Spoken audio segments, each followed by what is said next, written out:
2009 murder ಕೇಸ್ನಾಗ ನಾನು arrest ಮಾಡಿದೆ. ನನ್ನ ಅಕ್ಷರ ನನಗೆ ಬರ್ತಾ ಇದ್ದಿಲ್ಲ ಹೊರಗೆ ಬರೆಯಕ್ಕೆ. ಹಲೋ ಕೇಳ್ರಿ, ಸ್ವಲ್ಪ ಮಾತಾಡಬಾರ್ದು ಹೇಳ್ಬೇಕಾದ್ರೆ. ಜ್ಞಾನ ಇಂಪಾರ್ಟೆಂಟ್. ಧ್ಯಾನದಿಂದಲೇ ಜ್ಞಾನ ಬರ್ತಕ್ಕಂಥರ ನೂರು ಸತ್ಯ.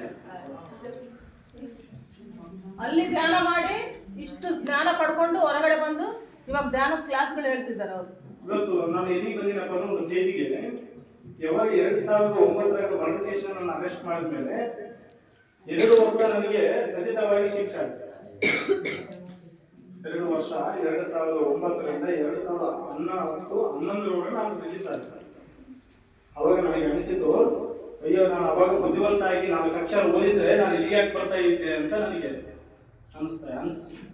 ಆಯ್ತು, ಅದು ಒಂದು ಸಬ್ಜೆಕ್ಟ್ ನಾನು ಬಂದಿರೋ ಒಳಗಡೆ ಏನೋ ನಾನೊಂದು 4 ಅಕ್ಷರ ಓದೋಣಂತ ನನಗೆ ಅವಾಗ ಬಂದಾಗ 2 ವರ್ಷ ನಾನು ವಿದ್ಯಾಭ್ಯಾಸ ಮಾಡಿದೆ.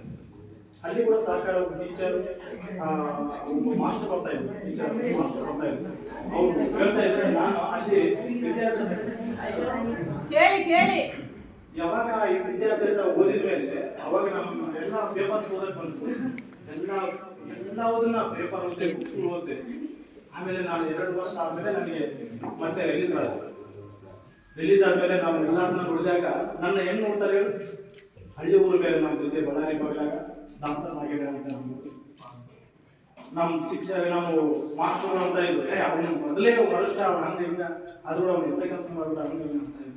ಆದ್ರೆ ನಾನು ಹೊರಗಡೆ ಬಂದ ಮೇಲೆ ಬಹಳ ಚೆನ್ನಾಗಿ ಆಗ್ಬೇಕು, ನಾನು ಬಹಳ ಉನ್ನತ ಸ್ಥಾನಕ್ಕೆ ಬೆಳಿಬೇಕಂತೇಳಿ ನನಗೆ ಹೊರಗಡೆ ಬಂತು. ಅವಾಗ ನಾನು ಏನ್ ಮಾಡಿದೆ, ಬಿಸಿನೆಸ್ ಸ್ಟಾರ್ಟ್ ಮಾಡಿದೆ. ಬಿಸಿನೆಸ್ ಸ್ಟಾರ್ಟ್ ಮಾಡಿದಾಗ ಬಿಸಿನೆಸ್ ಕೂಡ ಸಹಕಾರ ಮಾಡ್ತು, ಎಲ್ಲ ಅರ್ಥ ಮಾಡ್ತು. ಎಲ್ಲವನ್ನ ನಾವು ಎಷ್ಟು ಸಂಪಾದಿಸಿದ್ವಿ ಅಂದ್ರೆ ನಾವು ಫ್ರೆಂಡ್ಸ್ ಯಾರು ಸಂಪಾದಿಸಿಲ್ಲ, ಅಷ್ಟು ಆಸ್ತಿ ಸಂಪಾದಿಸಿಲ್ಲ. ಅಂದ್ರೆ ಕಷ್ಟಪಟ್ಟು ದುಡಿದು ಅಂದ್ರೆ 2 ವರ್ಷ ಏನು ನಾನು ಅದ್ರ ಒಳಗ ಸೆರೆಮನೆ ಒಳಗಿದ್ದೆ ಅಲ್ಲ, ಅದು ಒಂದು ನನಗೆ ಹೊರಗಡೆ ಬಂದ್ಮೇಲೆ ಬಹಳ ಖುಷಿ ಆಯ್ತು. ಯಾರತ್ರ ಹೆಂಗಿಲ್ಲ ಅಂತ.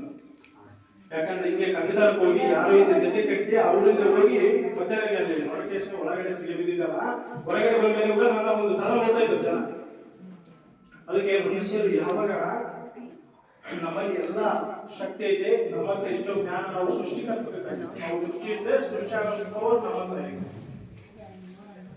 ಇವತ್ತು ನಾವು ಏನಂದ್ರೆ ಆಗ್ಬೋದು, ನೀವು ಡಾಕ್ಟರ್ ಆಗ್ಬೋದು, ಇಂಜಿನಿಯರ್ ಆಗ್ಬೋದು, ಅಷ್ಟು ಶಕ್ತಿ ನಿಮ್ಮ ಹತ್ರ ಇದೆ. ಅದಕ್ಕೋಸ್ಕರವಾಗಿ ಧ್ಯಾನದಿಂದನೇ ಜ್ಞಾನ, ಜ್ಞಾನದಿಂದನೇ ಮುಕ್ತಿ. ನೋಡಿ, ಎಷ್ಟು ಅಷ್ಟೆಲ್ಲ ಮಾಡಿ ಒಂದು ಬೆಟ್ಟದಲ್ಲಿ ಒಂದು ದಾಟಿದ ಮೇಲೆ ಮತ್ತೆ ಒಂದು 2024 ತನಕ ಸೇರಿ ಹೋಗೋದು. ಲಾಸ್ಟಿಗೆ 2009ರಿಂದ 24ವರೆಗೆ, ಅವಾಗ ಲಾಸ್ಟ್ 24 2ನೇ ತಿಂಗಳಲ್ಲಿ ನನಗೆ ಮುಗಿದೋಯ್ತು ನನ್ನ ಜೀವನ. ಇಷ್ಟೇ 35 ವಯಸ್ಸು ನಾನು ಮುಗಿದೋಯ್ತು ನನ್ನ ಜೀವನ ಅನ್ಕೊಂಡೆ. ನಾನು ಇನ್ನು ಎಷ್ಟು ಸಂಪಾದಿಸಿದ್ರೆ ಏನ್ ಮಾಡ್ತೀವಿ, ಮಾನಸಿಕ ಹಿಂಸೆ ಬಂದ್ಬಿಡ್ತೀವಿ. ಅಂದ್ರೆ ಅದಕ್ಕೆ ಟ್ಯಾಬ್ಲೆಟ್ ಇಲ್ಲ, ಗುಳಿಗೆ ಇಲ್ಲ, ಅಂತ ಹಿಂಸೆಯನ್ನ ನಾನು ಒಳಗೆ ಹೋಗ್ಬಿಟ್ಟು ಅವಾಗ ನನಗೆ ಏನಾಯ್ತು, ನಾನು ಆತ್ಮಹತ್ಯೆ ಮಾಡ್ಕೊಂಡಿದ್ದೆ. ನಾನು ಈ ಭೂಮಿ ಮೇಲೆ ಬದುಕಬಾರ್ದು ಅನ್ನೋದೊಂದು ನನಗೆ ಉದ್ದೇಶ ಬಂತು. ಅಂದಾಗ ನನಗೆ ಏನಾಗುತ್ತೆ, ಅವಾಗ ಯಾರೋ ಹಿಂಗೆ ಬಂದು ಧ್ಯಾನವನ್ನ ಹೇಳ್ಕೊಂಡು ಒಳಗಡೆ ಜೈಲಾಗ ಪಿರಮಿಡ್ ಐತೆ, ಆ ಪಿರಮಿಡ್ನಾಗೆ ಧ್ಯಾನ ಹೇಳ್ಕೊಟ್ಟಾಗ ನನಗೆ ಧ್ಯಾನದ ಬಗ್ಗೆ ಬಹಳ ನನ್ನ ಮನಸ್ಸಾಕ್ಷಿ ಹೇಳ್ತಾ ಇತ್ತು. ಕೊಂಡು ಮುಚ್ಕೊಂಡ್ರೆ ಕಡಿಮೆ ಆಗ್ತದೆ, ಹೆಂಗ್ ಕಡಿಮೆ ಆಗ್ತದೆ, ಇನ್ನ ಜಾಸ್ತಿ ಆಲೋಚನೆ ಬರ್ತಾವ.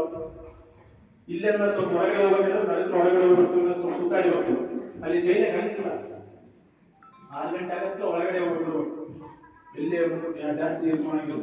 ಹೊಟ್ಟೆ ನಿಂತಿದ್ದಂದ್ರೆ ಬಾಗಿಲ್ತಾ ಇಲ್ಲ, ನನಗೆ ಏನಾಗಿದೆ ಅಂದ್ರೆ ಬಾಗಿಲ್ತಾ ಇಲ್ಲ. ಅಂತ ಕಠಿಣವಾದ ಶಿಕ್ಷೆ. ಅಂತದ್ರಾಗ ನಾನು ಈ ಧ್ಯಾನವನ್ನು ನನಗೆ ಪರಿಚಯವಾಯಿತು. ಯಾವಾಗ ನಾನು ಕಣ್ಣು ಮುಚ್ಚಿಕೊಂಡು ಕುತ್ಕೊಂಡಾಗ ಎಲ್ಲವನ್ನ ನನಗೆ ಎಷ್ಟು ಈ ಜೀವನನೇ ಬೇಡ ಸಾಕಿತ್ತು. ನಿಮ್ಗೆ ಯಾರನ್ನ ಡಾಕ್ಟರ್ ಹೋದ್ರೆ ನೀನ್ ಯಾರ ಮಾಡಿದ್ರಪ್ಪ, ನೀನ್ ಎಂತ ತಿಂದ್ರೆ ಬೇಸಾಕಿ ಅಂತಂದ್ರೆ ಯಾರನ್ನ ನೀವೇನ್ ಮಾಡ್ತೀವಿ, ತಿಂದ್ರಪ್ಪ ನಾನ್ ಬೇಸಾಕಂಬದೈತಿ ಎಲ್ಲರಿಗೂ. ನಾನು ಡಾಕ್ಟರ್ ಹೇಳಿದ್ರಪ್ಪ, ನಾನು ತಿಂತೀನಿ, ನಾನು ಚೆನ್ನಾಗಿ ಆಗ್ಬೇಕು ಮತ್ತೆ ಎಲ್ಲ ಇರ್ತಂದಿಲ್ಲ ಆಸೆ. ಈ ಸರಿ ಬಿಟ್ಟು ಹೋಗೋದ್ರೆ ಎಷ್ಟು ಜೀವಕ್ಕೆ ಮನಸ್ಸು ನೋವಾಗಿದೆ. ಅದಕ್ಕೆ ಪ್ರತಿಯೊಬ್ಬರಿಗೆ ಜ್ಞಾನ ಬೇಕು. ಹಾಗೆ ಜ್ಞಾನ ಬೇಕಾದ್ರೆ ಏನ್ ಮಾಡ್ಬೇಕು, ನಾವು ಕಣ್ಣು ಮುಚ್ಕೊಂಡು ಧ್ಯಾನ ಮಾಡ್ಬೇಕು. ಅಂತ ರೋಗ ನನಗೆ ಹೋಗಿದೆ ಅಂದ್ಮೇಲೆ ಇನ್ನು ನಿಮ್ಗೆ ಇನ್ನೇ ಸಣ್ಣ ಸಣ್ಣ ಪುಟ್ಟ ಇರ್ತಾವ, ಏನಿಲ್ಲ ಅವ್ರು ನಿಜವಾಗ್ಲು ನೀವು ಬಹಳ ಸುಂದರವಾಗಿ ಧ್ಯಾನ ಮಾಡ್ತಾ ಇದ್ರಿ, ಬಹಳ ಅದ್ಭುತವಾಗಿ ನಿಮಗೆ ಸಹಕಾರ ಸಂಘದ ಎಲ್ಲವೂ ಸಹಕಾರ ಕೊಡ್ತಾ ಇದ್ರಿ. ಆದ್ರೂ ಕೂಡ ಮಾಸ್ಟರ್ಸ್ ಕೂಡ ಒಳ್ಳೆ ಒಳ್ಳೆ ಮಾಸ್ಟರ್ಸ್ ಈಗ ನಿಮಗೆ ಒಳ್ಳೆ ಕ್ಲಾಸ್ ಒಳ್ಳೆ ಅದ್ಭುತವಾದ ವಿಚಾರಗಳನ್ನು ತಿಳಿಸ್ತಾರೆ. ಅವ್ರನ್ನ ಗಮನಿಸಿ ಪ್ರತಿಯೊಂದು ನಿಮ್ಗೆ ಎಲ್ಲ ಸೌಕರ್ಯ ಎಲ್ಲವನ್ನ ಯಾವುದ್ರಾಗ ಒಂದು ಇರಲಿಲ್ಲ, ಎಲ್ಲವೂ ಕರೆಕ್ಟ್ ಇದೆ. ಓಕೆ ಮಾಸ್ಟರ್, ನಮ್ಗೆಲ್ಲ ಕೇಳ್ಬೇಕಂದ್ರೆ ಬಹಳಷ್ಟು ಅದ. ಯಾಕಂದ್ರೆ 2009ರಿಂದ 2024ವರೆಗೆ ಜೈಲ್ ಜೀವನ ಆಗಿತ್ತು.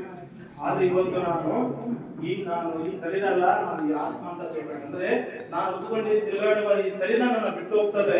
ಇನ್ನ ಮನೆ ಮಠ ಅಂತಸ್ತು ಆಸ್ತಿ ಅನ್ನಿಸ್ತೀನಿ ಯಾವ ನನ್ನಿದೆ ಯಾವ ಬರೋದಿಲ್ಲ. ಒಳ್ಳೇದಕ್ಕೆ ಒಳ್ಳೇದೇ ಪ್ರತಿಫಲ, ಕೆಟ್ಟದಕ್ಕೆ ಕೆಟ್ಟದೇ ಪ್ರತಿಫಲ. ನಾವು ಯಾವ ಫಲ ಬೀಜ ಬಿತ್ತಕ್ಕೂ ಕರ್ಮದ ಬೀಜ ಬಿತ್ತಿದ್ರೆ ಕರ್ಮದ ಫಲ ಬೆಳೀತಿದೆ, ಪುಣ್ಯದ ಬೀಜ ಪುಣ್ಯದ ಫಲ ಬೀಳ್ತದೆ. ನೀವು ಇವಾಗ ಒಂಥರ ಬೀಜ ಇದ್ದಾಗ ಈಗಲಿಂದ ಸ್ಟಾರ್ಟ್ ಇಲ್ಲ, ನಿಮ್ಗೆ ಬರ್ತದೆ ಇಲ್ಲಿಂದ ಸ್ಟಾರ್ಟ್. ಈಗ ಯಾವ ಬೀಜ ಬಿತ್ತರೋ ಅದು ನಿಮಗೆ ಅದು ಮತ್ತೆ ಒಳ್ಳೇದು ಬಿತ್ತಿದ್ರೆ ನೀವೇ ತಿನ್ನೋರು, ಕೆಟ್ಟದ್ದು ಬಿತ್ತಿದ್ರೆ ನೀವೇ ಅನುಭವಿಸ್ತೀವಿ.